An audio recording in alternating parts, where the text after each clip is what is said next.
Hello প্রিয় সবাই, আমরা রিস্টার্ট ইউর সেলফের আজকের ৮৮তম দিনের আলোচনা শুরু করতে যাচ্ছি। আমাদের নতুন রুটিন। তার আগে একটু মেসেজটা অ্যাক্টিভ করে দেই, এবং আপনারা যদি আমাকে একটু জানান যে আপনারা আমাকে শুনতে পাচ্ছেন কি না, তাহলে সুবিধা হয়।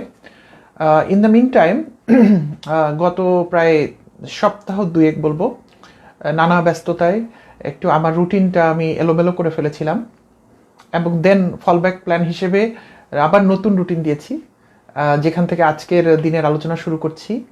এবং জেনারেলি স্পিকিং, আমরা এখন থেকে সপ্তাহে 3 দিন লাইভ করব। যদি ঠিকমতো এই প্যাটার্নটা ধরে ফেলতে পারি, সেক্ষেত্রে হয়তো আবার সংখ্যা বাড়ানোর কথা চেষ্টা করব। বিকজ কোয়ান্টিটি বাড়িয়ে কোনো লাভ নেই যদি আমি রেগুলার সময় দিতে না পারি, এবং যদি মানসম্মত জিনিস আপনাদের সাথে আমি ডিসকাস করতে না পারি। তো কাজেই এখন থেকে আমাদের রেগুলার ক্লাস হবে শুক্র, শনিবার এবং মঙ্গলবার, যেখানে শুক্রবার আমরা বইয়ের সাথে কোনো কম্প্রোমাইজ করতে চাই না, আমরা বইয়ের ডিসকাশনটা শুক্রবার করব। শনিবার আমরা রিস্টার্ট ইউরসেলফের বিভিন্ন থিওরি এবং বিভিন্ন প্র্যাকটিস এবং আপনাদের মনে যেগুলি কোয়েশ্চেন আসে সেগুলো নিয়ে আমরা আলাপ করব। অ্যান্ড মঙ্গলবারের দিন আমরা একটা সাত মিশালি বলতে পারেন, আমাদের যেই সমস্ত এরিয়ায় আমাদের সবার আগ্রহ আছে এবং ডে টু ডে লাইফে আমরা যে এরিয়াগুলো ইন্টারাক্ট করি আমাদের প্রয়োজন, যেমন ক্যারিয়ার, ফিউচার স্কিল, প্যারেন্টিং নিয়ে আমাদের প্রচুর কিছু আলোচনা করার প্ল্যান আছে। এর বাইরেও আরও যদি কোনো কিছু আসে ইন্টারেস্টিং, আমরা সেই বিষয়গুলো আলাপ করব। আপনারাও প্রপোজ করতে পারেন কোনো টপিক। সো আজকে আমরা আমাদের অনেক দিনের একটা পেন্ডিং বিষয়ে আবার তুলে নিয়ে এসেছি। দ্যাট ইজ বেসিক্যালি আমাদের যে ইন্টারভিউ ফ্যাক্টস, আমরা এটাকে বলেছি, ইন্টারভিউ স্কিল বলছি না আমরা, বিকজ আমরা আসলে বুঝতে চেয়েছি আপনারা যদি আগের দিনের ডিসকাশনটা ফলো করে থাকেন, না করে থাকলেও কোনো সমস্যা নেই, এটার কমেন্ট সেকশনে আমি লিঙ্কটা দিয়ে দিব, আর ইউটিউবে আপনারা ভিডিওর শেষের লিঙ্ক হিসেবে পেয়ে যাবেন, অথবা আমি কমেন্টে ওই লিঙ্কটা শেয়ার করে দিব, যেখানে আমরা ইন্টারভিউ নিয়ে আমাদের একটা ডিফারেন্ট পার্সপেক্টিভ আমরা তুলে ধরার চেষ্টা করেছি। আজকে আমরা সেটারই ধারাবাহিকতায় দ্বিতীয় ডিসকাশনটা শুরু করব। সো কাজেই আপনাদের যদি কারো কানেক্ট করতে অসুবিধা হয় সাময়িকভাবে, ফর দ্য টাইম বিং, অর্থাৎ নেক্সট আধা ঘন্টা 40 মিনিট যতক্ষণ আমরা আলোচনা করব ততক্ষণ আপনারা এটা বেয়ার করতে পারেন। যে পার্টে গিয়ে আপনারা হয়তো কানেক্ট করতে পারবেন না, সেই জায়গাটুকু আমি রিকোয়েস্ট করব আগের দিনের আমাদের যে ভিডিওটা আছে আপনারা যদি সেটা একটু ফলো করে নেন। সো বেসিক্যালি আপনাদের যদি মনে থাকে যে আমরা এটাকে ইন্টারভিউ ফ্যাক্টস এই জন্য বলছি যে ডে টু ডে হ্যাক্সের মতো করে আমরা আলাপ করব না, অর্থাৎ কি করলে কি ভালো হয়, এটা আমাদের উদ্দেশ্য না। রাদার আমরা বুঝতে চাই যে ইন্টারভিউতে আসলে ঘটনাটা কি ঘটে, এবং আমি প্রবাবলি আপনাদেরকে ঘটনার পিছনের ঘটনাটা কিছু বলার চেষ্টা করছি, সো দ্যাট অ্যাজ এ ইন্টারভিউই আপনি যখন ইন্টারভিউ বোর্ডের সামনে উপস্থিত হচ্ছেন তখন যাতে আপনি ভিতরের যে বোর্ডের যে বিষয়টা সেটা যেন আপনি ভালো বুঝতে পারেন এবং সেই হিসেবে নিজেকে প্রিপেয়ার করতে পারেন বা নিজেকে উপস্থাপন করতে পারেন, সেটাই আমাদের মূল উদ্দেশ্য। সো গতদিনের আলোচনা থেকে আমরা কয়েকটা জিনিস ঠিক করে নিয়েছি। সেটা হচ্ছে, প্রথমত আপনাদের যদি মনে থাকে যে যিনি ইন্টারভিউ করতে এসছেন এবং আপনি ইন্টারভিউই হিসেবে যে একটা রুমে ঢুকেছেন, অ্যাকচুয়ালি আপনাদের দুই পার্টির লক্ষ্য একটাই, সেটা হচ্ছে এই প্রতিষ্ঠান, যে প্রতিষ্ঠানে আপনি ইন্টারভিউ দিতে গিয়েছেন সেই প্রতিষ্ঠানের যে ফাঁকা পজিশনটা আছে সেই পজিশনটা যত দ্রুত সম্ভব ফিল আপ করতে হবে। আর আপনার লক্ষ্য হচ্ছে, আপনি যেহেতু এই প্রতিষ্ঠানের প্রতি আগ্রহ পেয়েছেন, কাজেই এই প্রতিষ্ঠানে আপনি আপনার জবটা এনশিওর করতে চান। কাজেই দুটা গ্রুপ অফ পিপল এখানে ঢুকেছে, আপাত দৃষ্টিতে মনে হচ্ছে তারা সেলফ কনফ্লিক্টিং, তারা দুজন দুজনের প্রতিদ্বন্দ্বী, কিন্তু আসলে তারা কিন্তু প্রতিদ্বন্দ্বী নয়। সো সেহেতু এই প্রসেসটাকে খুব বেশি ভয় পাওয়ার মতো কোনো বিষয় হিসেবে দেখার দরকার নেই। এটা ছিল আমাদের প্রথম ফ্যাক্ট সম্পর্কে ধারণা। দ্বিতীয় ফ্যাক্ট নিয়ে আমরা যেটা আলোচনা করেছি, এবং আমি পরবর্তীতে আপনারা যখন আমাকে কমেন্ট করেছেন, ফিডব্যাক দিয়েছেন, তখন আমি বুঝতে পেরেছি যে আমরা যারা প্রফেশনালি এই সমস্ত লাইনে কাজ করি, আমাদের কাছে হয়তো এটা খুব স্বাভাবিক হলেও যারা আপনারা ইন্টারভিউ দেন কিংবা যারা একদম ফ্রেশ পাশ করছেন বা করেই জবের জন্য সার্চ করছেন, তার অনেক ক্ষেত্রে জব না পাওয়ার কারণে আপনারা অনেক পাজেলড হয়ে যান যে কেন আমার জবটা হচ্ছে না, দো আমি তো ইন্টারভিউতে অনেক ভালো করেছি বলেই মনে হচ্ছে। সো বেসিক্যালি আমরা যেটা আইডেন্টিফাই করেছি যে একটা ইন্টারভিউয়ের মধ্যে 3টা এরিয়া নিয়ে আপনাকে পরীক্ষা করা হয় বা আপনাকে টেস্ট করা হয়। 3টার মধ্যে একটাকে আমরা বলেছি ফাংশনাল, সেটা নিয়ে আমরা খুব সামান্যই আলোচনা করেছি, এটাতে আসলে খুব বেশি কিছু আলোচনা করার নেই, পারলে আজকে আমরা তারপর একটু টাচ করব। আমরা খুব জোর দিয়েছি একটার উপরে, সেটাকে আমরা বলেছি কালচার ফিট। কালচার ফিট বলতে আমরা বোঝাই যে আপনি যে প্রতিষ্ঠানে যাচ্ছেন সেই প্রতিষ্ঠান যেভাবে চলে সেইটার সাথে আপনি অ্যাডাপ্ট করতে পারবেন কি পারবেন না। স্বাভাবিকভাবেই আপনি দাবি করবেন যে আমি পারবো, কিন্তু ইন্টারভিউয়ার আপনাকে দেখে এটা বোঝার চেষ্টা করে যে অ্যাকচুয়ালি আপনি এটাতে ফিট করতে পারবেন কিনা। এবং এটা খুব গুরুত্বপূর্ণ একটা বিষয় এই কারণেই, আমরা দুটো উদাহরণও সম্ভবত আগের ডিসকাশনে করেছিলাম যে আমাদের ব্লাডে যেমন আমরা চাইলেই যে কোনো মানুষের ব্লাড নিতে পারি না, আমাদের শরীর সেটাকে অ্যাডজাস্ট করতে পারে না। তারপর আমাদের যদি কোনো শরীরের কোনো পার্টস ট্রান্সপ্লান্ট করতে হয়, আমরা চাইলেই কিন্তু যে কোনো লোকের দান করে দিচ্ছে তারটা চাইলে আমরা এটাকে অ্যাডজাস্ট করতে পারি না। ঠিক সেরকমভাবে আমরা বিয়ে শাদীর ক্ষেত্রেও দেখেছি যে আমরা যখন পরিবার নির্বাচন করি যে কোন পরিবারে ভাইয়ের বা বোনের বা ছেলে বা মেয়ের বিয়ে হবে, তখন কিন্তু আমরা তাদের কালচার অর্থাৎ পারিবারিক ব্যাকগ্রাউন্ডটা আমরা চেক করি। ঠিক সেরকমভাবে একজন মানুষ একটা প্রতিষ্ঠানের জন্য হয়তো রাইট ফিট নাও হতে পারেন। এর মানে যে ওই মানুষটা খারাপ তা কিন্তু নয়। অর্থাৎ আমি বলতে চাচ্ছি, আপনি এক্স প্রতিষ্ঠানে ইন্টারভিউ দিলেন কিন্তু তারা আপনাকে কালচার ফিট মনে করলো না। আপনার মনে করার কিছু কারণ দরকার নাই যে আপনার কালচারাল অ্যাডাপ্টিবিলিটি খারাপ আর আপনার কালচারাল ব্যাকগ্রাউন্ড খারাপ, অথবা এক্স প্রতিষ্ঠানেরটা খারাপ। এখানে খারাপ বা ভালো বলে কোনো কিছু নেই। বি প্লাস গ্রুপের রক্ত ভালো, বি পজিটিভ গ্রুপের রক্ত ভালো না, এ পজিটিভ গ্রুপের রক্ত ভালো, কিন্তু ভালো মন্দ না। এটা এক একটা শরীরে এক এক ধরনভাবে এটা চলছে।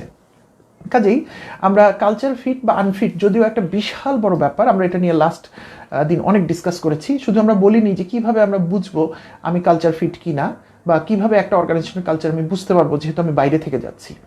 সো সেটা নিয়ে আমরা আজকে একটু আলাপ করব।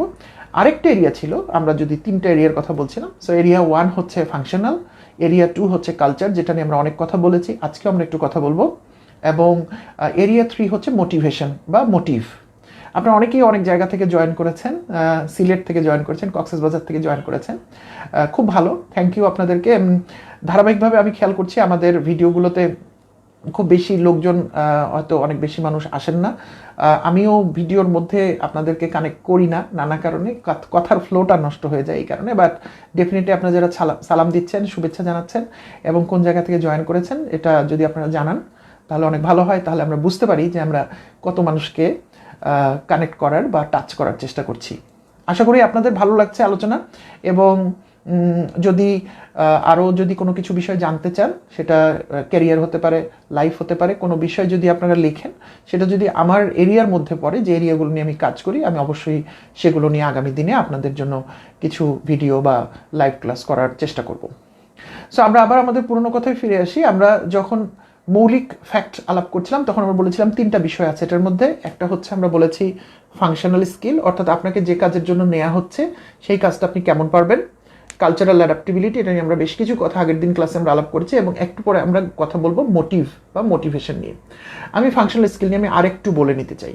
ফাংশনাল স্কিল বলতে বোঝায় যে যে কাজের জন্য আপনাকে নেওয়া হচ্ছে। ফর এক্সাম্পল, আপনাদের একটা গাড়ি আছে আপনাদের বাসায়, সো আপনি আপনার গাড়ির জন্য একজন ড্রাইভার খুঁজছেন। সো সেই ড্রাইভার সাহেব, যাকে আপনি পটেনশিয়াল একজন ড্রাইভার হিসেবে ইন্টারভিউ করছেন, সেই লোকটা আসলে আপনার গাড়ি চালাতে পারবে কিনা, বা আপনার যে মডেলের গাড়ি সেই গাড়িটা উনি চালাতে পারবেন কিনা, এটা হচ্ছে তার ফাংশনাল স্কিল। সো সাধারণত একজন মানুষকে যখন হায়ার করা হয়, যদি সে ফ্রেশ গ্র্যাজুয়েট হয়, তাহলে কিন্তু সেই মানুষটার ফাংশনাল স্কিলটা প্রমাণ করার খুব বেশি সুযোগ নেই, কারণ সেই মানুষটা অ্যাকচুয়ালি কোনো পার্টিকুলার কাজের ব্যাকগ্রাউন্ড থেকে আসছেন না। তাহলে আপনি কিভাবে তার ফাংশনাল স্কিলটা আপনি বিচার করবেন? এটা একটা প্রশ্ন আমাদের জন্য, আজকের ডিসকাশনের একটা বড় প্রশ্ন। আরেকটা বড় প্রশ্ন রয়ে যাবে, কালচার ফিটটা আমি কিভাবে বুঝবো একটা অর্গানাইজেশনের কালচারটা কি। আরেকটা বড় প্রশ্ন হচ্ছে মোটিভটা আসলে কি, এবং মোটিভটা কি হওয়া উচিত। অ্যাকচুয়ালি আপনি অর্গানাইজেশনের মোটিভ বুঝতে পারবেন না, রাদার আপনার মোটিভ অর্গানাইজেশন টেস্ট করবে। প্রবাবলি আজকে আমরা যে 40 মিনিট বা 30 মিনিট সময় পাবো, এর মধ্যে আমাদের এই তিনটা প্রশ্নের মধ্যেই আমরা ঘুরপাক করব। এমন হতে পারে আজকে হয়তো আমরা দুটার উত্তর খুঁজে পাবো, আরেকটা আমরা পাবো না। তো সেক্ষেত্রে আমরা আগামী সপ্তাহের মঙ্গলবার আবার এটা নিয়ে কথা বলবো, এবং ইন্টারভিউ নিয়ে আসলে আমার ধারণা আমাকে আরও কয়েক ঘন্টা আপনাদেরকে এই বিষয়গুলো এক্সপ্লেন করে বলতে হবে। সো আমরা একটা একটা করে শুরু করি। প্রথম হচ্ছে ফাংশনাল। আশা করি ফাংশনাল কোত্থেকে আসলে আপনারা বুঝতে পারছেন, বিকজ আমি চাই সব কিছু আপনার মাথায় ঢুকে যাক, সো দ্যাট আপনাদের পরবর্তীতে এটা নিয়ে কোনো টেনশন না হয়। ফাংশনাল হচ্ছে আমাদের তিনটা স্টেপ, ফাংশন, কালচার এবং মোটিভের একটা হচ্ছে, প্রথমটাই হচ্ছে ফাংশন, অর্থাৎ আপনাকে যে জবের জন্য খোঁজা হচ্ছে এই জবটা আপনি পারবেন কি পারবেন না। সো জেনারেলি আপনি যখন কোম্পানি সুইচ করেন, তখন আগের কোম্পানিতে আপনার এই ব্যাপারে ট্র্যাক রেকর্ড থাকার কথা। সো সেই ট্র্যাক রেকর্ডটাই ইন্টারভিউয়ার কিন্তু আপনার কাছ থেকে বুঝতে চায়। সো এক্ষেত্রেও আমরা এই বিষয়টাকে দুই ভাগে ভাগ করে ফেলবো। আমরা কিন্তু ফাংশনালের মধ্যে আছি, তো আমরাকে দুই ভাগে ভাগ করে ফেললাম। এক ভাগ পিপল হচ্ছেন যারা এক্সপিরিয়েন্সড, অর্থাৎ যারা ইতিমধ্যে বেশ কিছু কাজ করেছেন কোথাও না কোথাও। সো আপনার কিভাবে ফাংশনাল অ্যাডাপ্টিবিলিটি বা ফাংশনাল এবিলিটিটা টেস্ট করবে। আরেকটা হচ্ছে যে ক্ষেত্রে আপনি হয়তো ফ্রেশ গ্র্যাজুয়েট, আপনি কোথাও কোনো কাজ করেননি, সেক্ষেত্রে আপনারটা কিভাবে বিচার করবে। সো উত্তর খুব সহজ, আপনারা বুঝতে পাচ্ছেন। আপনি যদি কোথাও কাজ করে থাকেন, সেক্ষেত্রে তারা আপনাকে যে প্রশ্নগুলো করবে সেগুলো হচ্ছে আপনার আগের কাজ রিলেটেড।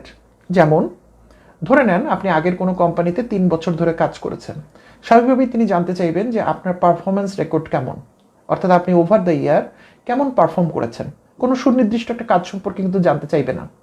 এবং আমরা আশা করি ইন্টারভিউতে যখন আমরা জিজ্ঞেস করছি আপনি সত্যি কথা বলবেন, কারণ আপনাকে যদি আমরা সিলেক্ট করে ফেলি, তারপর আমরা কিন্তু আপনার রেফারেন্স চেক করতে পারি যে কোনো সময়। অর্থাৎ আমরা কোনো ফর্মাল ইনফর্মাল মিডিয়ামে আমরা জানতে চাইতে পারি আপনার বিভিন্ন সোর্সে যে আপনি যে তথ্যগুলো আমাদেরকে দিয়েছেন সেই তথ্যগুলো আপনি সঠিক দিয়েছেন কিনা। আমি যখন আমাদের বলছি তখন আমি কোনো নির্দিষ্ট কোম্পানিকে রিপ্রেজেন্ট করছি না, আমি ইন্টারভিউয়ার হিসেবে কথাটা বলছি। অর্থাৎ আমি যে কোম্পানির পক্ষে কাজ করছি সেই কোম্পানির পক্ষ থেকে আমি এই কাজটা করব। এবং যদি এই কোনো প্রক্রিয়ার মধ্যে বের হয় যে আপনি ইন্টিগ্রিটি ব্রেক করেছেন, আপনি মিথ্যে বলেছেন, সরি এই শব্দগুলো বলতে হচ্ছে, তাহলে কিন্তু আপনি যত ভালো ক্যান্ডিডেটই হন না কেন আপনাকে কিন্তু ওই প্রতিষ্ঠান হায়ার করবে না, বিকজ এই সমস্ত জায়গাতে জিরো টলারেন্স নেওয়া হয়। এমন অনেক সময় করা হয়, যেহেতু ইন্টারভিউয়াররা জানতে পারেন আপনাদের সিভিগুলো সম্পর্কে, তারা কিন্তু আগে থেকেও অনেক সময় তথ্য নিয়ে রাখেন। এমনও হয়েছে আমরা দেখেছি, ধরেন এক্স প্রতিষ্ঠান থেকে 2জন লোক ইন্টারভিউ করতে এসেছেন, ইন্টারভিউ দিতে এসেছেন। প্রথম ব্যক্তির পার্সন এর তথ্য পার্সন বির কাছ থেকে ভেরিফাই করা হয়েছে। শুধু সুনির্দিষ্টভাবে তাকে বলা হয়নি যে উনি এটা বলে গেলেন, ঠিক সেরকম না। তো আপনাদের তো কোম্পানিতে এটা এরকমভাবে হয় নাকি? হয়তো দ্বিতীয় ব্যক্তি বললেন যে না, এটা তো এরকম হয় না। তার মানে এই 2জন ব্যক্তির মধ্যে কিন্তু কথার মধ্যে অমিল হয়ে গেল। বাই দ্য ওয়ে, অমিল মালেই যে ভুল বা মিথ্যা তা নাও হতে পারে, এক একজনের পার্সপেক্টিভে একরকম হতে পারে, বাট আমরা খুঁজে বের করার চেষ্টা করি যে আসলে ব্যক্তিটি কি উদ্দেশ্যপ্রণোদিতভাবে কথাটা বলেছেন নাকি উনি ওনার না জানা বা ভুল জানার জন্য বলেছেন। ওকে, তাহলে আমরা আবার পুরোনো কথায় ফিরে আসি। প্রথমে আমরা দেখার চেষ্টা করি বা দেখার চেষ্টা করা হয় তার পারফরমেন্সটা কেমন ছিল ওভার দ্য ইয়ার্স। তাহলে সেটা কিন্তু ডকুমেন্টেড তথ্য, সেটা আমরা জানতে পারলাম। তারপর জানতে চাওয়া হয় যে আমরা যে কাজটার এগেনস্টে তাকে হায়ার করতে যাচ্ছি, তাই না, যেটাকে আমরা বলি জেডি, আপনারা জানতে পারেন জব ডেসক্রিপশন বলা হয়, অনেকে এটাকে টাস্ক ডেসক্রিপশনও বলা হয়। আপনারা যদি জব ডেসক্রিপশন জিনিসটা না বোঝেন তাহলে আপনাদেরকে আমি রেফার করে দিব। আপনি যখন জবের একটা সার্কুলার দেখেন, নিশ্চয়ই আপনি একটা জবের সার্কুলার এগেনস্টে অ্যাপ্লাই করেন, সেই জবের সার্কুলারটা দেখার সাথে সাথে আপনি ওখানে কতগুলো কাজের সম্পর্কে জানতে পারেন। সাধারণত মোটা দাগে কাজটার একটা নাম থাকে, যেমন জেনারেল ম্যানেজার XYZ, অথবা স্পেশালিস্ট প্রকিউরমেন্ট, অথবা manager maybe network service assurance, কথার কথা বলছি। এটা হচ্ছে জবটার নেম, কিন্তু এটার আন্ডারে দেখবেন ওখানে কিন্তু মোটা দাগে কয়েকটা কাজের কথা লেখা থাকে, সাধারণত 5টা থেকে 7টা কাজের কথা লেখা থাকে।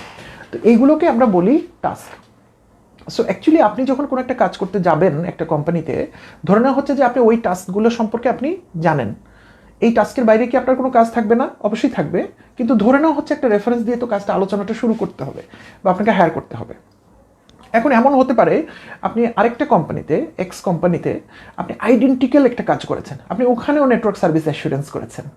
কাজেই এখানে যখন আপনি আপনার ইন্টারভিউতে দিবেন, তখন এই কোম্পানি কিন্তু তার নেটওয়ার্কের সাইজ, তার বিজনেসের ভলিউম, তার নেক্সট ফিউচার ডেভেলপমেন্টের প্ল্যান ধরে ধরে কিন্তু আপনাকে প্রশ্নগুলো সে করতে থাকবে। ধরে নেন আপনি আগের কোম্পানিতে যেখানে ম্যানুফ্যাকচার করতেন, সেখানে হয়তো আপনি মাসে 50 বস্তা সিমেন্ট সাপ্লাই চেইন ম্যানেজ করতেন, কথার কথা বলছি। এখনকার কোম্পানিতে একেবারে 500 বস্তা করতে হবে। তাহলে সে বুঝতে চাইবে যে আপনি মূল বিষয়টা বোঝেন কিনা।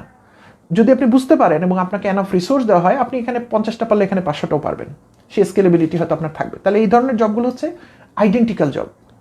বাট সাধারণত আমরা কোনো মানুষকে আইডেন্টিক্যাল মানুষ হিসেবে সাধারণত পাই না, আমি সাধারণত শব্দটা ব্যবহার করছি। তাহলে কি হবে, এমন একজন মানুষকে ইন্টারভিউ দিতে এসেছেন যে কিনা যে জব ডিসক্রিপশনটা দেওয়া হয়েছে জেডির আন্ডারে, যে টাস্কগুলোর কথা বলা হয়েছে, তার 7টার মধ্যে হয়তো 4টার সাথে উনি আইডেন্টিক্যালি পরিচিত, কিন্তু বাকি 3টার সাথে উনি পরিচিত না।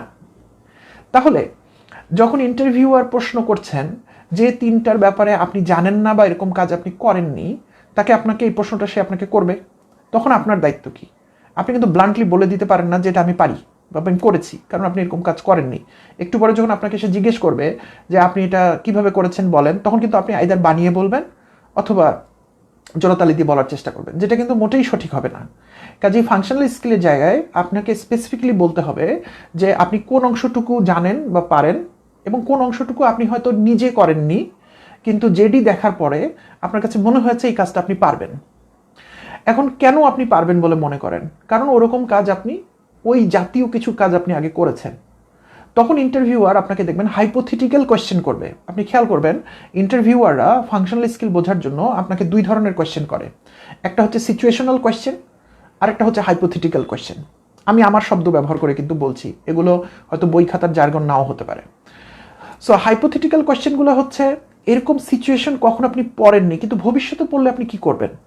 হয়তো আপনাকে বলছে, ধরুন আপনাকে একদিন সিনিয়র ম্যানেজমেন্ট ডেকে বলল 3 দিনের মধ্যে আপনাকে এই কাজটা করতে, আপনি তখন কি করবেন? এটা কিন্তু একটা হাইপোথেটিক্যাল কোয়েশ্চেন। আর সিচুয়েশনাল কোয়েশ্চেন হচ্ছে, ও তাহলে এরকম যখন হয়েছিল আপনার, তখন আপনি কিভাবে ম্যানেজ করেছিলেন? রাতে যখন নেটওয়ার্ক ডাউন হয়ে গেল, সেই সময় আপনি বললেন একটু আগে, ওই সময় আপনি অনেক প্রেশার নিচ্ছেন, কীভাবে কাজটা ম্যানেজ করলেন? তাহলে এটা হলো আপনি কিন্তু বাস্তব থেকে বলছেন, এরকম কাজ আপনি করেছেন। আর হাইপোথেটিক্যাল কোয়েশ্চেনটা হচ্ছে আপনি করেননি কিন্তু আপনাকে একটা প্লট করছে, আপনার সামনে একটা প্লট তৈরি করছে, তাহলে আপনি কি করবেন? তাহলে এই ধরনের প্রশ্নগুলোর মাধ্যমে ইন্টারভিউয়াররা বুঝতে চায় যে আপনি ফাংশনাল স্কিলের জায়গায় আপনি কি করবেন। যে যখন একটা ফাংশনাল স্কিল টেস্ট করা হয় বা ফাংশনাল বিষয় টেস্ট করা হয়, তখন কি ধরনের কোয়েশ্চেন আপনি ফেস করেন সেই ব্যাপারটা আমরা আলাপ করছিলাম। এখানে একটা কথা কিন্তু আমাদের মনের মধ্যে রয়ে যাচ্ছে যে, ধরে নিচ্ছি 7টা টাস্ক আছে একটা জবের মধ্যে, তার মধ্যে আপনি বললেন আমি 4টা আগে করেছি এবং আপনি আমাকে টেস্ট করলেন পরীক্ষা করে আমি ওটা পারতাম কি না, যেহেতু আমি ওরকম কাজ আগে করেছি, কিন্তু 3টা কাজ তো আমি পারবো বলছি। আপনিও কেন মনে করছেন আমি পারবো? ইন্টারভিউই মনে করছেন। আপনি কেন ধরে নিচ্ছেন আমি পারবো? আমি তো বলবো আমি পারবো, কিন্তু আপনি কিসের ভিত্তিতে ধরে নিচ্ছেন আমি পারবো? দুটো বিষয় আছে। একটাকে আমরা বলি যে আপনার ট্র্যাক রেকর্ড প্রমাণ করছে যে আপনি যে কোনো কিছু অ্যাডপ্ট করতে পারেন। আরেকটা বিষয় হচ্ছে যে আমরা ধরে নিচ্ছি যে আপনার পটেনশিয়ালটা, যেটা আপনার হিডেন, সেইটা আমরা স্পার্ক করতে পারবো। তাহলে এই জায়গাটা কিন্তু আনফোরসিন না, এটা প্রুভেন না, এটা একটা ফিউচার। তাহলে এই জায়গায় কিন্তু কোম্পানি আপনার সাথে কিন্তু বেট ধরলো, আপনাকে নিয়ে এক ধরনের বাজি ধরলো যে আপনাকে সে শিখিয়ে নেবে। এই জায়গাটা খুব মজার। এই কারণে কিন্তু ইন্টারভিউ বোর্ডে আপনার মধ্যে ওই লার্নিং জিলটা থাকাটা খুব জরুরি। আমি বলবো না দেখানোটা জরুরি, কারণ ইন্টারভিউ বোর্ডে আপনি যতই দেখানোর চেষ্টা করেন, আপনি পাকাপোক্ত ইন্টারভিউয়ারের সাথে পড়লে সে আপনাকে খুঁজে বের করে ফেলবে যে আপনি কোনটা বানিয়ে বলছেন আর কোনটা আপনি মন থেকে বলছেন বা আপনি জেনে বুঝে বলছেন। কাজে আমি পার্টিকুলারলি আমরা রিস্টার্ট ইয়োরসেলফের আন্ডারে যখন কাজ করি, আমি সব সময় ধরে বলি, এবং এই কারণেই আমার ভিডিও আপনারা দেখেন না, সেটা হচ্ছে আপনি কোনো কিছু প্রিটেন্ড করার চেষ্টা করবেন না, আপনি নিজেকে কোনো কিছু বানানোর চেষ্টা করবেন না, আপনি আজকে নাহলে কালকে ধরা খেয়ে যাবেন। রাদার আপনাকে সৃষ্টিকর্তা বিশাল একটা শক্তি দিয়েছে নিজেকে তৈরি করার, গ্রুম করার, আপনি সেটা করেন। এবং আপনি যখন গ্রুমিংয়ের প্রসেসে থাকবেন, আপনি বলেন যে আমি এটা শিখতেছি, আমি চেষ্টা করব, আমি পারবো, আমাকে যদি আপনি সুযোগ দেন আমি পারবো। এটা হচ্ছে যারা বিভিন্ন জায়গা থেকে যারা শিখে আসেন তাদের জন্য এই ট্র্যাক রেকর্ডটা বললাম।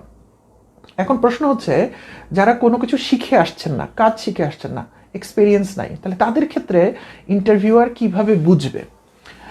ইন্টারভিউয়ারের ক্ষেত্রে কিন্তু আপনার আর ইন্টারভিউয়ারের হাতে সেরকম কোনো টুল থাকলো না যে সে আপনাকে জিজ্ঞেস করবে যে এই কাজগুলোর ভিতরে কোনটা কোনটা আপনি আগে করেছেন, কারণ স্বাভাবিকভাবে আপনি উত্তর দিবেন আমি তো কোথাও কাজ করিনি, সো এই ধরনের কোনো কাজ আমি হাতে কলমে করিনি।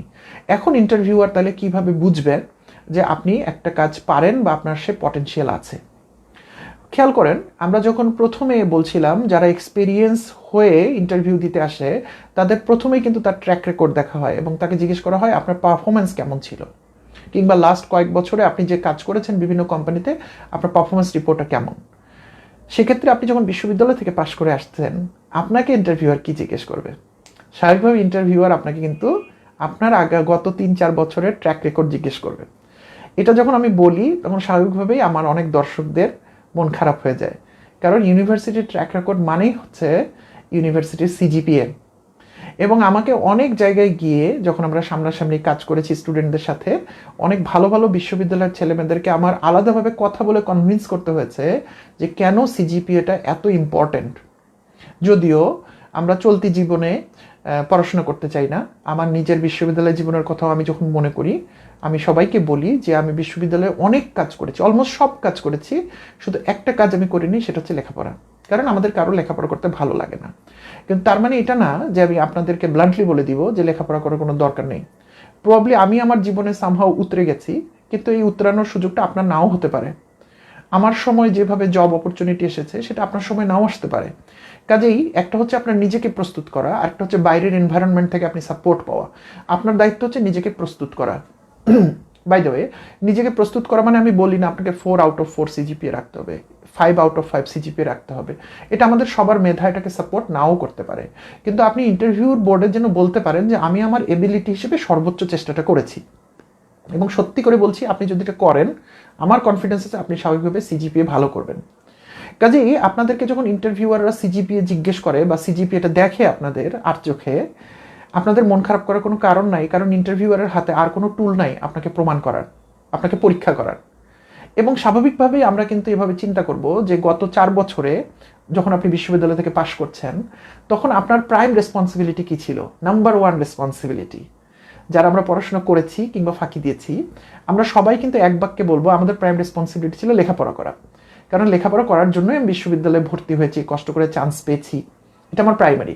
সেকেন্ডারি টার্সিয়ারি আরও অনেক থাকতে পারে, আমি ঘুরবো ফিরবো, ইউনিভার্সিটির কালচারের সাথে শিখবো, নানা বাংলাদেশের বিভিন্ন জায়গা থেকে বা পৃথিবীর বিভিন্ন জায়গা থেকে আসা মানুষদের সাথে আমি ওঠা বসা করবো, কিন্তু not at the cost of your education. এটা হচ্ছে নাম্বার 1। কাজেই আপনার প্রাইম রেসপন্সিবিলিটিটা আপনি পালন করেন কি করেন না।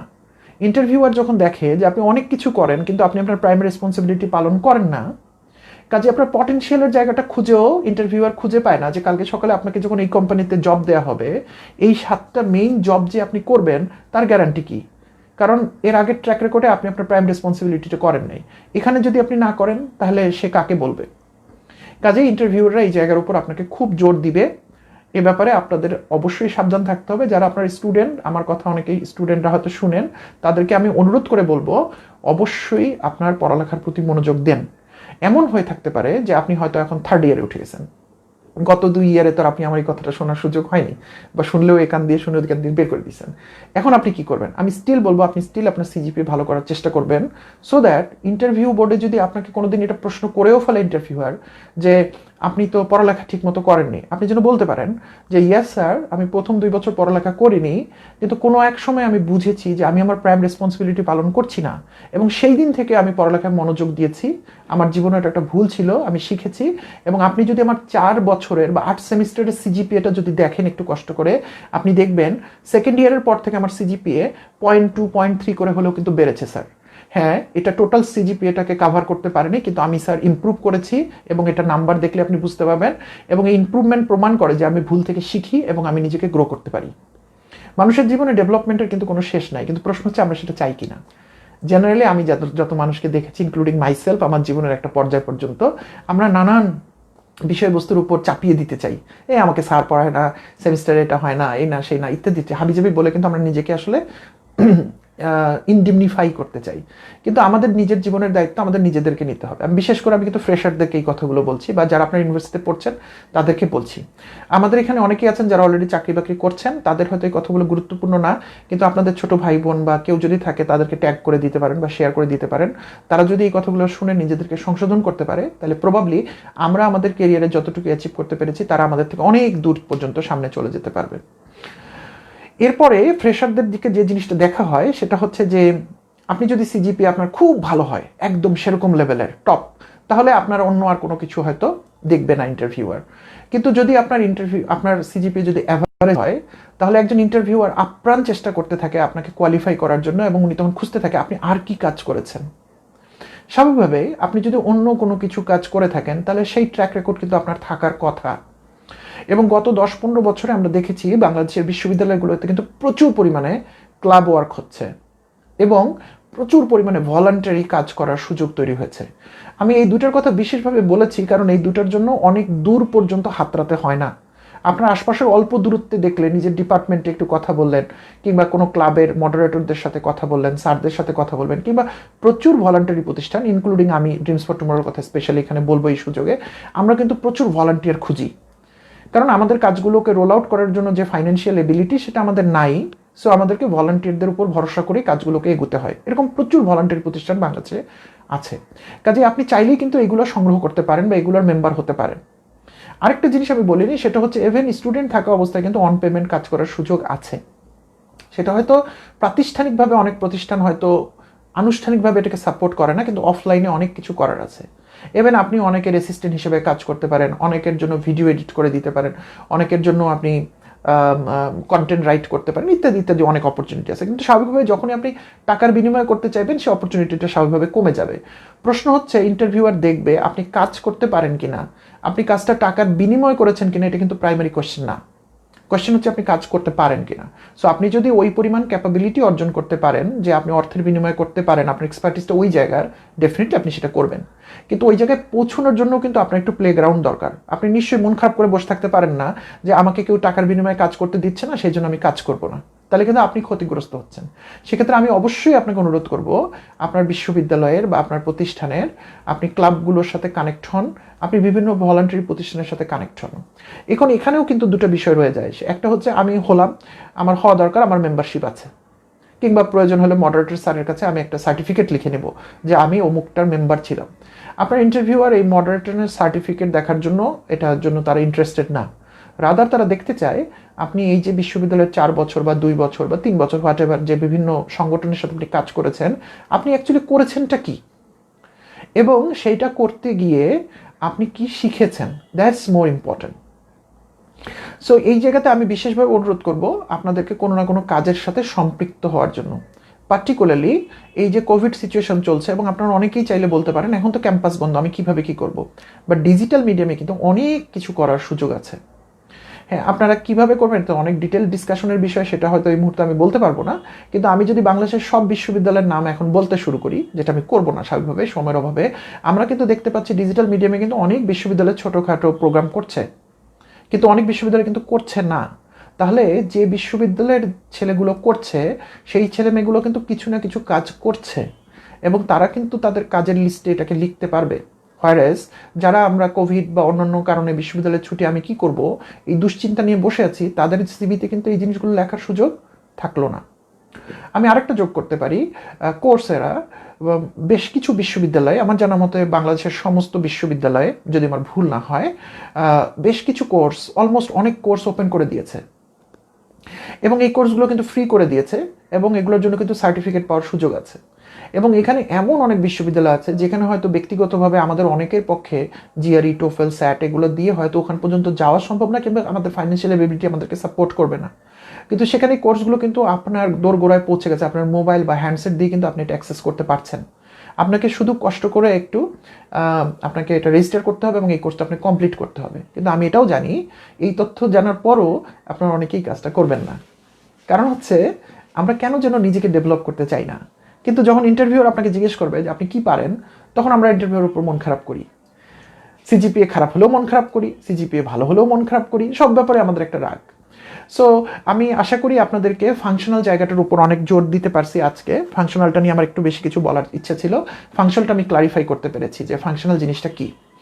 আমরা কালচার নিয়ে একটু কথা বলবো আজকে, এবং আজকে মোটিভ নিয়েও কথা বলবো। তারপর আমরা আগামী দিন আমরা আরেকটা দিকে চলে যাব যে কি ধরনের প্রশ্ন হতে পারে এবং সেই প্রশ্নগুলো আপনার জন্য উইনিং ফ্যাক্টর কি হতে পারে। সো আমরা একটু কালচার নিয়ে কথা বলতে চাই। কালচার নিয়ে আমরা আগের দিন অনেক ডিটেইল কথা বলেছি যে কালচার হচ্ছে কিভাবে ফিট হয়, এবং এটার মধ্যে ভালো বা মন্দ বলে কোনো কিছু নেই। এখন একজন লিখেছেন যে ইয়েস 9,000 কোর্স আছে অলমোস্ট। হ্যাঁ, কোর্সেরায় 9,000 কোর্স অফার করেছে। এটা দেখেও আবার আমরা যেন হতাশ হয়ে না যাই, 9,000-এর মধ্যে কোনগুলো করবো। 9,000 কোর্স করার দরকার নেই। আপনার যেটা প্রথম আগ্রহ তৈরি করে আপনি সেটাই করেন। যেমন একটা কোর্স আছে how to learn how to learn. আমি মনে করি আমাদের সবার এই কোর্সটা করা উচিত, কারণ আমরা অনেক কিছু শেখার চেষ্টা করি বই পড়ে, কারো ভিডিও দেখে, বা এখনও অনেক কিছু জানার চেষ্টা করছি, কিন্তু আমরা কি জানি আসলে কীভাবে শিখতে হয়। সো এই কোর্সটা আমাদের সবার করা উচিত। এরকম আরও অনেক কিছু পাবেন। সো আমরা ফিরে আসি কালচার। সো কি যেন বলেছেন ভাইয়া, 5 থেকে 8 মিনিটের প্রোগ্রাম হলে আমি সকল প্রোগ্রাম দেখে উপকৃত হতাম। কোন প্রোগ্রাম আমি ঠিক বুঝতে পারছি না, আমার কাছে ক্লিয়ার না। ওমর ফারুক, আপনি যদি একটু ক্লিয়ার করে বলেন আপনি কি বলতে চেয়েছেন। 5 থেকে 8 মিনিটের প্রোগ্রাম হলে আমি সকল প্রোগ্রাম দেখে উপকৃত হতাম, মানে কোন প্রোগ্রাম আপনি কি বলতে চাচ্ছেন? আমি 5 থেকে 8 মিনিটের মধ্যে ভিডিও করে দিব এরকম কিছু?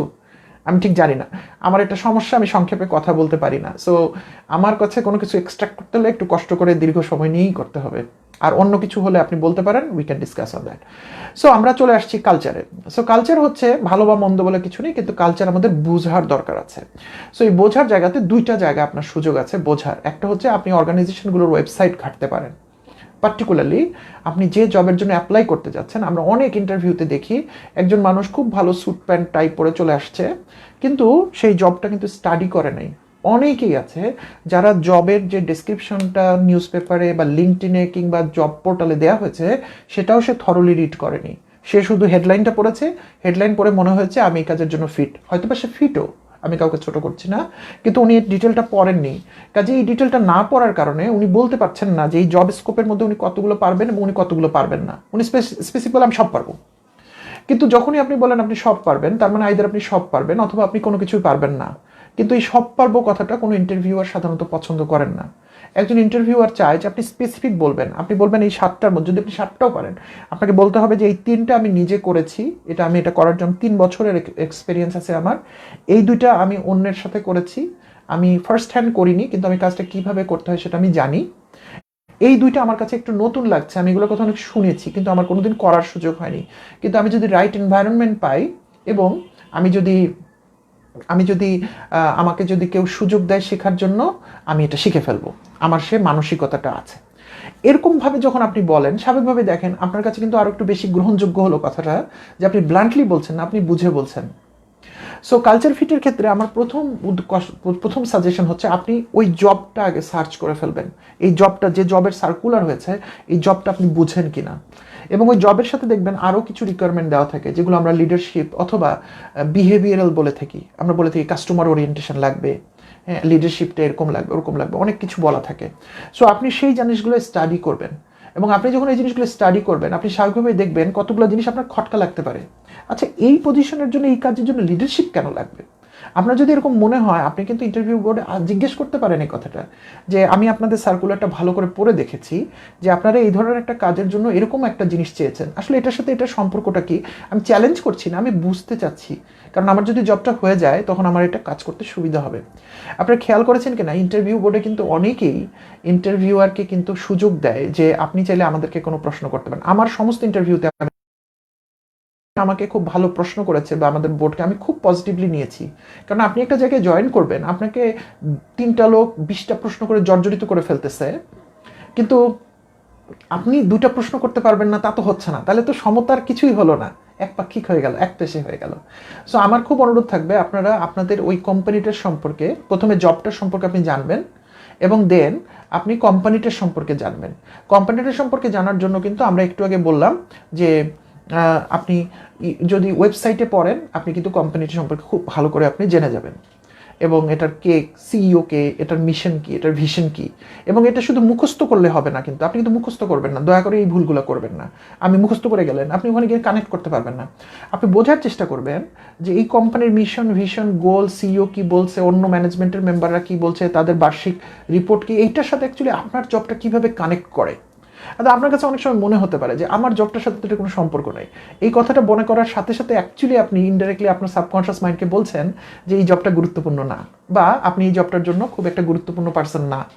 আপনি যখন একটা কাজ করেন আপনাকে বিশ্বাস করতে পারতে হবে যে এই কাজটার মধ্যে আমি ভ্যালু এডিশন করি, কাজে এই জবটা ইম্পর্টেন্ট, যে জবটার সার্কুলার হয়েছে, আর আমাকে ওই চেয়ারে বসালে আমি কাজটা একটু ভিন্নভাবে করব, সো দ্যাট এটা আরও বেশি ইম্পর্টেন্ট হয় মানুষের কাছে। কাজে জবটা ইম্পর্টেন্ট, আমার ভ্যালু এডিশনটাও ইম্পর্টেন্ট। আপনি এটা কীভাবে বুঝবেন যদি আপনি এটা অ্যানালাইজ না করেন? অনেক ক্ষেত্রে আপনাকে বুঝতে হতে পারে এখন যিনি জবটা করছেন বা যিনি জবটা করতেন, চলে যাওয়ার কারণে তো ফাঁকা অবস্থাটা তৈরি, উনি কিভাবে জবটা চালাতেন, কিভাবে করতেন, ওনার কাজের মধ্যে কি কি ভালো দিক ছিল, কি কি খারাপ দিক ছিল। হয়তো আপনারা ভাবছেন এটা আমি কীভাবে বুঝবো, হ্যাঁ, স্বাভাবিকভাবে আপনার যদি ওই পরিমাণ পেনিট্রেশন করার ক্ষমতা না থাকে, সুযোগ না থাকে, তাহলে তো আপনি এটা বুঝতে পারবেন না, আপনার জন্য এটা প্রয়োজন নেই। কিন্তু আমাদের ইনফরমেশন এখন এতই ওপেন সব কোম্পানির, আপনি চেষ্টা করলে খুঁজলেই কিন্তু আপনার একজন বন্ধু বা আত্মীয় কিংবা ফ্রেন্ডের ফ্রেন্ড আপনি খুঁজে পাবেন যিনি কিনা ওইরকম একটা কোম্পানিতে কাজ করছেন। আপনি তার সাথে কানেক্ট করেন এবং যোগাযোগ করেন এবং আপনি তাকে বলেন যে ভাই আপনি ভুল বুঝবেন না, আমি আপনাকে আমার জন্য পার্সু করতে বলছি না, আপনি দয়া করে আমার জন্য কাউকে বলবেন না, কিন্তু আপনার কোম্পানির যতটুকু ইনফরমেশন আমাকে বলা যায় প্রকাশ্যে, আমি গোপন কিছু জানতেও চাই না, আমাকে কাইন্ডলি কি একটু বলবেন এই জবটা আসলে কীরকম, এই জবটাতে আসলে কি করতে হয়। আপনি যতটুকু দেখেছেন এই জবটা আগে যখন করা হয়েছে, কেউ একজন করেছেন, with due respect to that person, কোন কোন জায়গাগুলো ভালোভাবে উনি করেছেন, কোন কোন জায়গাগুলো আপনি হয়তো মনে করেন কিছু ইমপ্রুভমেন্ট করার সুযোগ আছে, অ্যান্ড ফাইনালি আপনি কি আমাকে কোনো পরামর্শ দিবেন। আপনি এরকম যদি 3জন বা 4জন লোকের কাছে যদি আপনি তথ্য সংগ্রহ করেন, তাহলে কিন্তু আপনি আপনার অন্য 5জন কম্পিটিটরের থেকে অনেক বেশি এগিয়ে থাকবেন এবং এটা কিন্তু আপনাকে ইন্টারভিউ বোর্ডে একটা কনফিডেন্স দিবে। একটা কথা আপনি ভালো করে খেয়াল করে রাখবেন, এটা আমি এর পরের দিন আরও বিস্তারিত বলবো। ইন্টারভিউরা কিন্তু আপনাকে কোনো আনসিন কোয়েশ্চেন করে না। এমন না যে আপনি ইন্টারভিউ বোর্ডে গিয়ে বসলেন আর আল্লাহকে ডাকতে শুরু করলেন, সৃষ্টিকর্তা আল্লাহ যেন প্রশ্নগুলো আমার কমন পড়ে, উনি হয়তো আমাকে কোথায় থেকে প্রশ্ন করবে, এরকম প্রশ্ন কিন্তু করবে না। ইন্টারভিউর আপনাকে যা যা প্রশ্ন করবে প্রত্যেকটা প্রশ্ন ডিরেক্টলি অর ইনডিরেক্টলি আপনি যে জবের জন্য অ্যাপ্লাই করেছেন সেটার সাথে কানেক্টেড। কাজে আপনি যদি স্টাডি করে যান 50 to 60% কোয়েশ্চেন আপনার কমন পড়ে যাবে। কমন পড়ে যাবে মানে এই না যে আপনি বগল বাজানো শুরু করবেন, কমন পড়ে যাবে মানে এই প্রশ্নগুলোর সাথে আপনি আগে থেকে পরিচিত, সো আপনি উত্তরটা প্রস্তুতি নিয়ে যেয়ে দিতে পারবেন। উত্তর যা দিচ্ছেন এটা সঠিক না ভুল এটা আপনি জানেন না, কিন্তু আপনি মনে করেন এটাই বেস্ট অ্যান্সার। আপনাকে যদি কেউ কারেক্ট করে দেয়, সেটা যদি আপনার কাছে লজিক্যাল মনে হয় আপনি সেটা গ্রহণ করবেন। যদি হয় যে না আপনি স্টিল মনে করেন আপনার উত্তরটাই সঠিক, আপনি ডিউ রেসপেক্ট, আপনি ডিসএগ্রি করতে পারেন। কিন্তু কারণ অনেক সময় ইন্টারভিউয়ার কিন্তু আপনাকে ভুল উত্তর দিয়ে দেখার চেষ্টা করবে যে আপনি কি জি হুজুর গ্রুপের লোক না আপনার গার্ডস আছে। আবার অনেক সময় আমরা এটাও খেয়াল করেছি যে ইন্টারভিউয়ার সাথে ঝগড়া লেগে গেছে, সেটাও খুব একটা ভালো কথা না, কারণ আপনি নিশ্চয়ই ঝগড়া করতে পারেন না কোনো একটা বিষয়ে, যতই আপনি লজিক্যালি কারেক্ট হন, তাহলে তো আপনি ওই অর্গানাইজেশনের কালচার ফিট হলেন না। এখন আপনি যদি এমন একটা প্রতিষ্ঠানে যেতে চান যে প্রতিষ্ঠানে সব লোকই ঝগড়া করে সবসময়, সেখানের জন্য হয়তো এটাই রাইট অ্যাটিটিউড, আমি জানি না, কিন্তু জেনারেলি কোনো একটা প্রতিষ্ঠান ঝগড়াটা লোককে নিতে চাইবে না। কাজে আপনিও কখনো অর্গানাইজেশনের স্বার্থে নিশ্চয়ই আরেকজন এমপ্লয়ের সাথে আপনি ঝগড়া করতে শুরু করবেন না। আপনি লজিক্যালি এক্সপ্লেইন করবেন, আপনার কথা যদি আপনি সঠিক মনে করেন আপনি তার পরের স্টেজে যাবেন, আপনি ধরে নিচ্ছি আপনি এমপ্লয়ি হয়ে গেছেন, আপনি ম্যানেজমেন্টের সাথে কথা বলবেন, কিন্তু আপনি নিশ্চয়ই আরেকজনের মাথায় বাঁশ দিয়ে বাড়ি মারতে পারেন না, বিকজ আপনি মনে করছেন এটা সঠিক।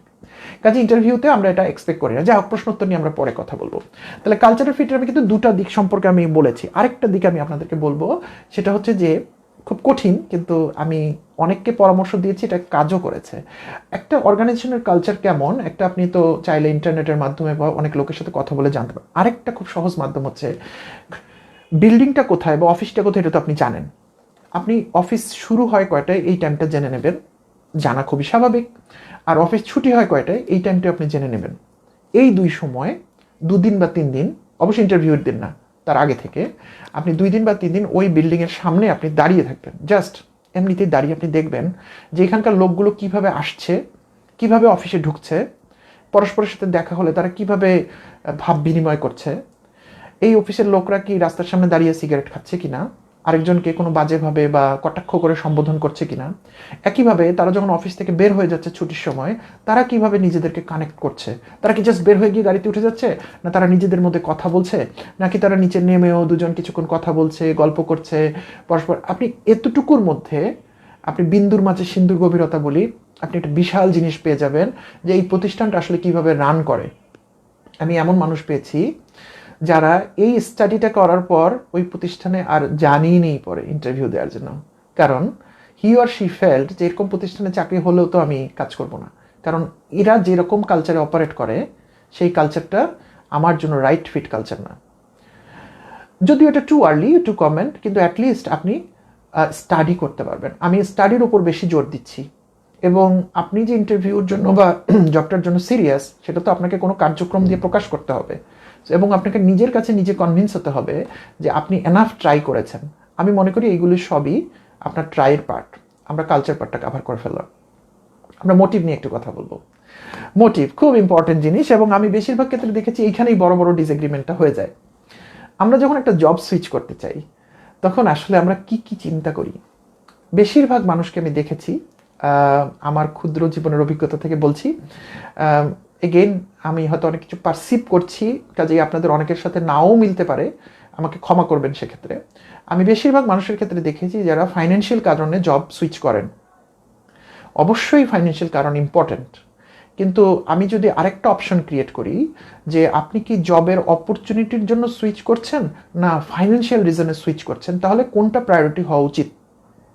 জেনারেলি স্পিকিং, যদি একজন লোক ডিপ ফাইন্যান্সিয়াল ক্রাইসিসের মধ্যে না থেকে থাকেন, বেশিরভাগ মানুষই আমরা ওরকম সিচুয়েশনে জব সুইচ করি না, কিছু কিছু মানুষ করি। কোভিড সিচুয়েশন আলাদা হতে পারে, এটা কিন্তু একটা বিশেষ পরিস্থিতি, এটার সাথে আমরা নর্মাল অবস্থাকে কখনো কম্পেয়ার করছি না। So with with ifs and বাটস আমি কথাগুলো বলে যাচ্ছি। সো বেশিরভাগ ক্ষেত্রে মানুষ কিন্তু জব সুইচ করার কথা জবের বিগার অর বেটার অপরচুনিটি পাওয়ার জন্য। কারণ আমি বিশ্বাস করি ফাইন্যান্স ইজ বা ফাইন্যান্সিয়াল ম্যাটার্স আর সেকেন্ডারি, এটা ফলো করবে আপনাকে। আপনি যখন নিজেকে গ্রো করবেন, আপনি যখন উপরের দিকে উঠতে থাকবেন, কোনো দিন আপনাকে আরেকটা কোম্পানি আপনার এক্সিস্টিং কোম্পানি থেকে কম টাকা হায়ার করবে না। কোনোদিন আপনাকে একটা কোম্পানি প্রমোশন দিয়ে আগের সেম বেতন বা তার থেকে কম বেতন আপনাকে অফার করবে না। কারণ কোম্পানির লোকরা এতটুকু জানে যে আপনাকে যদি হায়ার অফার করা না হয় তাহলে আপনি এই পদটা নেবেন না, আপনি থাকবেন না। কাজেই আমার কাছে যেটা মনে হয়, এগেন এটা পার্সন টু পার্সন ভ্যারি করতে পারে, আপনার নিজের গ্রুমিংটা বেশি ইম্পর্টেন্ট দেন আপনি কতটুকু ফাইন্যান্সিয়ালি আপনি গেইন করতে যাচ্ছেন। কিন্তু আমরা অনেক মানুষকে দেখেছি যারা ফাইন্যান্সিয়াল গেইনের জন্যই জব সুইচ করেন। সো ফাইন্যান্সিয়াল গেইন যদি জব সুইচের মূল কারণ হয়, তাহলে কিন্তু আপনাকে প্রশ্নের উত্তরে যে আপনি কেন জব সুইচ করতে চান, আপনাকে সত্যি কথা বললে কিন্তু এই কথাটা বলতে হবে। আপনি মিথ্যা বানিয়ে বলবেন না প্লিজ, কারণ আপনি মিথ্যা বলে বেশিক্ষণ টিকতে পারবেন না, আপনি ধরা খেয়ে যাবেন। সো এটা যদি প্রাইমারি কারণ হয়, আপনি সেটা প্রাইমারি কারণ হিসেবে বলবেন, এবং কেন আপনার ফাইন্যান্সিয়াল গেইন দরকার সেটা তখন আপনাকে জাস্টিফাই করতে হবে। কিন্তু কিন্তু প্রশ্ন হচ্ছে এটা সঠিক কি না। আমি পার্সোনালি মনে করি এটা সঠিক না। কেন নয়? কারণ এই ধরনের লোকদের সিভি যখন আমরা দেখি, তখন আমরা দেখতে পাই এই ধরনের লোক 2 থেকে 2.5 বছরের মধ্যে জব সুইচ করেছেন। অনেককে আমরা আরও অল্প সময়ের মধ্যে জব সুইচ করতে দেখি। আমি বারবার বলছি, আমি যে আলোচনাটা এখন করছি নেক্সট 5 মিনিট, এটা খুবই স্পর্শকাতর আলোচনা হতে যাচ্ছে, এবং মেজরিটি লোক কিন্তু ডিসকোয়ালিফাই হয় জবের জন্য এই বিশেষ কারণের জন্য। এবং মেজরিটি শব্দটা বারবার বলছি কারণ প্রবাবলি আমার অডিয়েন্সের মধ্যে মেজরিটি লোকটাই এই কাজ করছেন। কাজে আমি আমার পার্সপেক্টিভ বলছি, আপনাদের কাছে যদি সঠিক মনে হয় আপনারা নিজেকে কারেকশন করবেন, সঠিক না মনে হলে করবেন না, এটা আমি আপনাদের উপর ছেড়ে দিচ্ছি। সো আমরা যখন একটা সিভি দেখি যে গত 6 বছরে এই লোকটা 4বার জব চেঞ্জ করেছে, তখন আমরা এনাদেরকে জব হপার বলি। জেনারেলি জব হপার বলা হয়। হপ মানে আমরা বুঝতে পারি একখান থেকে আরেকখানে, একখান থেকে আরেকখানে। তখন আমরা ওই লোকটাকে অনেক বেশি স্টাডি করার চেষ্টা করি এবং বুঝতে চেষ্টা করি যে অতীতের জায়গাগুলোতে আপনি কেন জব সুইচ করেছেন, কি কারণ থাকতে পারে। হ্যাঁ, অফকোর্স এক একটা মানুষের ব্যাকগ্রাউন্ড এবং এক একটা মানুষের ঘটনা এক এক রকম। স্বাভাবিকভাবে এরকম কারণ হতেই পারে যে আনফর্চুনেটলি উনি যে কোম্পানিতে গিয়েছে সেই কোম্পানিটাই কোনো কারণে ধসে গিয়েছে, ব্রেকডাউন হয়েছে, কোনো না কোনো হতে পারে। এটা আমরা কিন্তু মানুষ সব জিনিসকে জেনারেলাইজ করতে পারি না। কিন্তু সেক্ষেত্রেও কিন্তু একটা প্রশ্ন চলে আসে, আপনি কেন যে কোম্পানিতে যাচ্ছেন সেই কোম্পানি কেন ধসে যাচ্ছে? আপনি কি কোম্পানি চয়েস করতে ভুল করেন? তাহলে কি উত্তর দিবেন আপনি? কিংবা আপনি যদি সত্যি সত্যি জব হপ করে থাকেন ফাইন্যান্সিয়াল রিজনে, তাহলে আপনাকে জিজ্ঞেস করবে আপনি কেন করেছেন। বিকজ স্যার আমি এখানে জয়েন করেছিলাম, তারপর একটা কোম্পানি আমার পারফরমেন্স দেখে হ্যাপি হয়ে আমাকে বলেছে তুমি চলে আসো এখানে, তো আপনি তো ফাইন্যান্সিয়াল গেইন নিয়ে গিয়েছেন। জি স্যার, অবশ্যই গিয়েছি ফাইন্যান্সিয়াল গেইন নিয়ে। তারপর কি করলেন? স্যার আরও 1.5 বছর কাজ করলাম, তো অমুক কোম্পানি আমাকে আবার ডেকে পাঠালো, তো আপনি ওখানে চলে গেলেন। কেন গেলেন? স্যার ওখানে একটু ফাইন্যান্সিয়াল বেশি ছিল আর একটু স্কোপটাও বেশি ছিল। কিন্তু আমরা বুঝতে পারছি যে প্রাইমারিলি ফাইন্যান্সিয়াল গেইনের জন্য আপনি মুভ করছেন।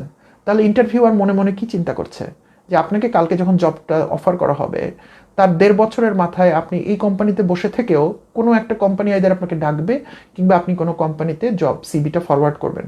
তাহলে আপনাকে যে আমি হায়ার করছি, আপনার স্থায়িত্বকাল আমার কোম্পানিতে অ্যাকচুয়ালি কতদিন?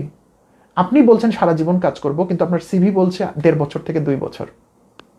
কাজে এটার জন্য আপনার জন্য মোটেও ক্রেডিটের ব্যাপার হলো না। অফকোর্স আপনি একটা কোম্পানিতে 16 বছর ধরে কাজ করবেন, সেটাও খুব একটা ক্রেডিটের ব্যাপার না আমার ক্ষেত্রে যেটা হয়েছে ইনফ্যাক্ট। সো আমি কোনোটাই এক্সট্রিম রাইট বা নর্থে লেফট বা রাইটে আমি আপনাদেরকে থাকতে বলবো না, কিন্তু এটা আপনার সাথে আপনার চিন্তার বিষয় যে আপনি কোন জিনিসটা কিভাবে গ্রহণ করবেন। জেনারেলি জব হপিংকে খুব সন্দেহের চোখে দেখা হয়, কিন্তু কোনো মানুষ যদি প্রমাণ করতে পারে যে ফাইন্যান্সিয়াল রিজনে না অপরচুনিটির কারণে তিনি মুভ করেছেন, তাহলে হয়তো অনেক সময় ইন্টারভিউয়ার কনভিন্স হলেও হতে পারেন। বাট জেনারেলি এটা খুব একটা ভালো কথা নয়, কাজে আপনারা যারা খুব দ্রুত দ্রুত জব সুইচ করেন, আপনারা অবশ্যই এটা খেয়াল রাখবেন যে আপনি জব সুইচ কেন করছেন, এটার পিছনে খুব জটিল কোনো রিজন আছে কি না, এবং কোনোদিন কোনো লোক আপনাকে জিজ্ঞেস করলে আপনি তাকে কনভিন্স করতে পারবেন কি পারবেন না।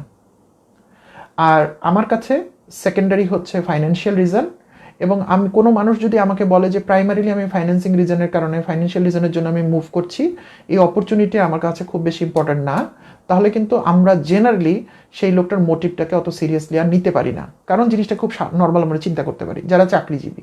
এটা কিন্তু বিজনেসম্যানদের জন্য এই কথাটা প্রযোজ্য না, এটা এন্টারপ্রেনার যারা করছেন, এন্টারপ্রেনারশিপ, তাদের জন্য প্রযোজ্য না। এটা হচ্ছে ডে টু ডে জব যারা করি, যেমন আমি করি, এটা আমাদের মতো মানুষদের জন্য প্রযোজ্য।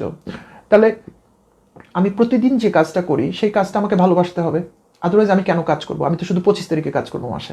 অনেক মানুষ এরকম কাজও করে, যদিও এখন আস্তে আস্তে অর্গানাইজেশনগুলো এত বেশি এফিসিয়েন্সি সিক করছে, ডিজিটাল সিস্টেম আসার পরে এত আমাদের কাজগুলো মনিটর হয়ে যাচ্ছে যে বেশিরভাগ এমএনসিতে তো সম্ভবই না। আমার মনে হয় আমাদের লোকাল কোম্পানিগুলো আস্তে আস্তে এই জায়গাগুলোতে অনেক বেশি স্ট্রিক্ট হয়ে যাচ্ছে যে আমি ওই ইচ্ছা মতো ঘুরে ফিরে জব করতে পারবো, এটার আসলে আর সুযোগ থাকছে না। কাজে আমি যখন সারাদিন কাজ করব, আমাকে কিন্তু কাজটা ভালোবাসতে হবে, আদারওয়াইজ আমি কিন্তু কাজে ফুল এফিসিয়েন্সি দিয়ে আমি কাজ করতে পারবো না। আমরা দেখেছি আমাদের বাচ্চাদেরকে আমরা পড়তে বসাই, যখন ওরা পড়তে চায় না, তাই না, বাবা মারা পারলে নিজে মুখস্থ করে দেয়, একই রকমভাবে যে কোনো কিছু। কিন্তু যে খেলোয়াড়রা একটা খেলাকে ভালোবাসে, বা যে ছেলেটা পড়ার মধ্যে আনন্দ পেয়ে গেছে, কিংবা গানের চর্চার মধ্যে, তা কিন্তু বলতে হয় না, ও সারাদিন বসে রেওয়াজ করছে, সারাদিন মাঠে খেলছে, কিংবা সারাদিন অঙ্কটা সলভ করার চেষ্টা করছে। এটা ডিপেন্ড করে ওই মানুষটার ভিতরে আমি ওই জিনিসটা জাগাতে পেরেছি কিনা। কাজে জবের ক্ষেত্রে প্রযোজ্য। আমি যদি একটা জবের মধ্যে গিয়ে আমি যদি এই কাজটাকে ভালো না বাসি, আমি কিন্তু ওই 25 তারিখে বেতন পাবো, 30 তারিখে বেতন পাবো, এটা ভাবতে থাকি সারাদিন, তাহলে কিন্তু ওই কাজের মধ্যে আমি আনন্দ পাবো না, এবং অর্গানাইজেশনে কিন্তু এই কাজে 100-তে 150% আউটপুট আমার কাছে পাবে না। কাজে শুধু ফাইন্যান্সিয়াল রিজনে আপনাকে কোনো এমপ্লয়ার আপনাকে নেবে না, এবং আপনিও ওই কোম্পানিতে ঢুকে আপনি মোটেই স্বাচ্ছন্দ্য বোধ করবেন না, বিকজ আপনি সবসময় 1.5 বছর পর পর আপনার পে স্লিপে একটা হাইক খুঁজেছেন। যদিও আমি আপনাদের সবাইকে অনুরোধ করব, নর্মাল অবস্থাতেও এটা সঠিক না, কোভিড সিচুয়েশন তো সঠিক নয়ই, বিকজ কোভিড সিচুয়েশনে সব প্রতিষ্ঠানই কিন্তু কিছু না কিছু জটিলতার মধ্য দিয়ে যাচ্ছে।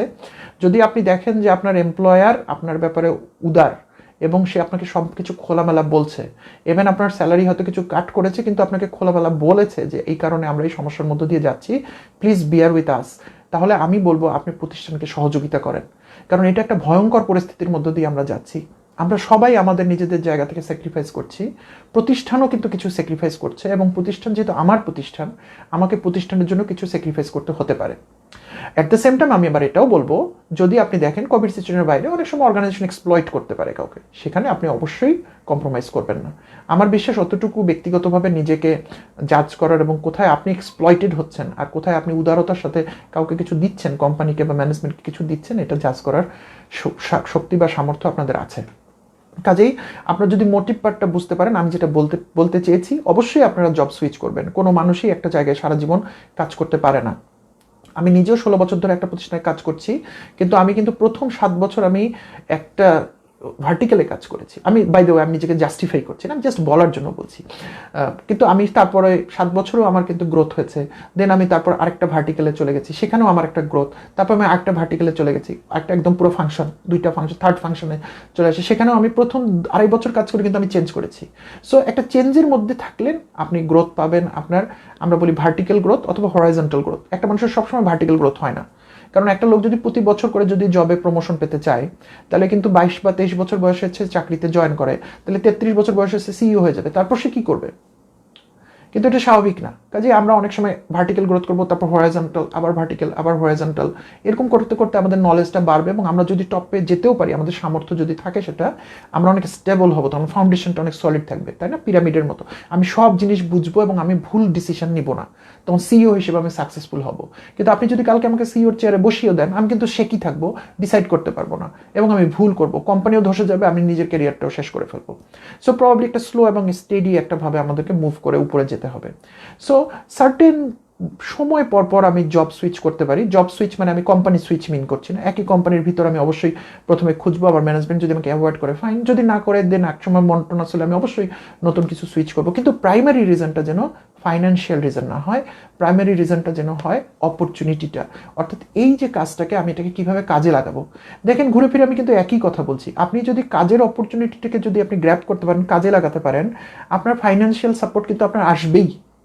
কারণ আপনি ওটা শিখবেন এবং আরেকটা কোম্পানি অথবা এই কোম্পানি আপনাকে রিটেন করতে চাইবে, ধরে রাখতে চাইবে, কারণ আপনি অলরেডি একটা প্রুভেন রিসোর্স। তারা কিন্তু কোনোদিন আপনার স্যালারির জায়গাতে আপনাকে ডিপ্রাইভ করবে না।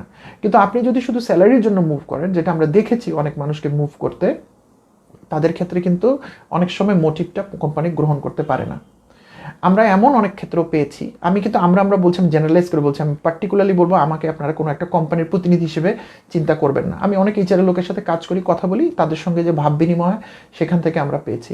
এমন অনেক লোককে আমরা দেখেছি যেই লোককে শুধুমাত্র ফাইন্যান্সিয়াল রিজন থাকার জন্য তাকে ডিসকার্ড করে দেওয়া হয়েছে, কিন্তু সেই লোকটা ভালো কোয়ালিফাইড রিসোর্স ছিল। প্রবলেম কি, সে তার ইন্টারভিউ বোর্ডে নিজেকে তার কোয়ালিটির দিকে মনোযোগটা নিতে পারেনি, তার মনোযোগটা ছিল ফাইন্যান্সিংয়ের দিকে। এবং আপনি খেয়াল করবেন, আপনাকে অনেক সময় ইন্টারভিউয়ার কিন্তু অনেক সময় এরকম উদ্ভট প্রশ্ন করে, যেমন আপনি কি জবটায় আসতে চাচ্ছেন, প্রবলি এটা আমাদের আজকে রাতের শেষ ডিসকাশন, আপনি যে এই জবে আসতে চাচ্ছেন, আপনি কি জবটার স্কোপটা আপনার পছন্দ হয়েছে, আমাদের কোম্পানির সাথে আপনি আপনার কেরিয়ার বিল্ড করতে চান, নাকি আপনি গ্রোথ পাবেন, ফাইন্যান্সিয়াল গেইন হবে, এটা চিন্তা করছেন? বুদ্ধিমান লোকরা বলে না, অপশন 1, আমি তো এটা করতে চাই, আমি আপনার কোম্পানির সাথে অ্যাটাচ করতে চাই, কোম্পানির সাথে গ্রো করতে চাই। দেন খুব ট্রিকি কোয়েশ্চেন করে, আচ্ছা ঠিক আছে, আপনি এখন ওখানে যে স্যালারি পান এক্স কোম্পানিতে, আপনাকে ওই স্যালারিটাই দিব আমরা, কিংবা ওইখানকার থেকেও 10% কম দিব, আপনি কি আসবেন? দেন দ্বিধাটা তৈরি হয়ে যায় আমাদের, কি বলতেছেন দেখে। কিন্তু সিরিয়াসলি আমি বলছি, সাধারণত এটা করে না, কেউই করে না, করবেও না, কিন্তু করতেও তো পারে। সো আপনি যদি সত্যি একটা এডিশনাল স্কোপ খুঁজে পান একটা জায়গায়, ধরেন আপনার স্যালারি আজকে এক্স কোম্পানিতেও যা, ওয়াই কোম্পানিতে আপনি মুভ করতে যাচ্ছেন, একটু আগে আপনার ইন্টারভিউয়ার বললো যে আপনার ওখানে গিয়ে আপনার স্যালারি একই থাকবে বা 10% কমে যাবে, কিন্তু কাজের স্কোপ আপনি দেখছেন 20% বাড়বে। কোম্পানির ব্র্যান্ড ভ্যালু হিসেবেও আমার এখনকার কোম্পানি থেকে ওই কোম্পানিটার ব্র্যান্ড ভ্যালু 30% হায়ার।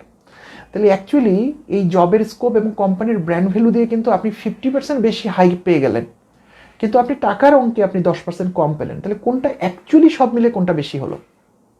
যদি আপনি ব্র্যান্ড ভ্যালু কোম্পানির এবং কোম্পানির কাজের স্কোপটাকে যদি আপনি গুরুত্বপূর্ণ মনে করেন, আপনি কিন্তু বলবেন দুটা মিলিয়ে কিন্তু আমি গেইন করলাম। কিন্তু আপনার যদি ন্যারো মাইন্ডেড হন, আপনি মায়োপিয়া বলি আমরা না, যদি আপনি শর্ট সাইটেড হন, কাছের জিনিসের দূরের জিনিস দেখতে পারেন না, তাহলে আপনি কিন্তু সবসময় বলবেন তাহলে আমার স্যালারি তো কমে গেল। সো আমি বলছি না আপনি কম স্যালারিতে চলে যান, এটা আমি এনকারেজ করছি না, কিন্তু আমি বলতে চেয়েছি স্যালারি যেন আপনার প্রাইমারি অবজেক্ট না হয়। আপনার জন্য প্রাইমারি অবজেক্ট হবে কাজের স্কোপ এবং আমি কি করতে পারবো, কারণ ওই কাজটা আমি করতে পারলাম, নিজেকে প্রুভ করতে পারতাম, আর এর থেকে বড় কাজ আমি করতে পারবো।